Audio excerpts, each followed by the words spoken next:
Әрі қарай не істейміз?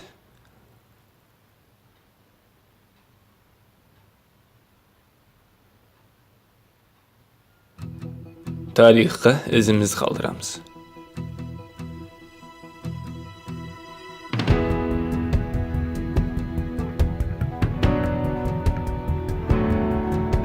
Ақымақтарға,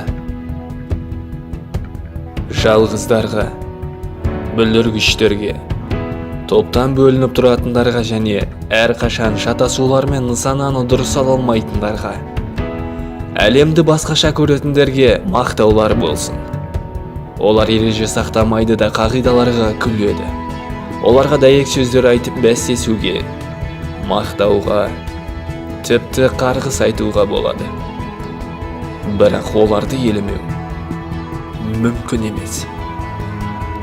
Өйткені олар өзгерістер жасайды. Олар адамзатты алға жылжытады. Жарайды, басқалар ақымақтар деп атасын. Бірақ біз үшін олар гений.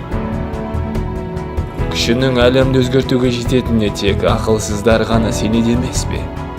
Міне, сол үшін олар әлемді өзгертеді.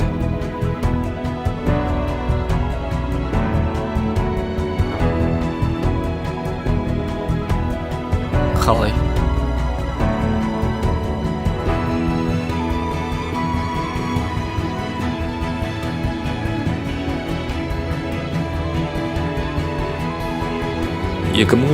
жылдың қыркүйек айында Apple компаниясы әлемдегі ең бай компания атанды.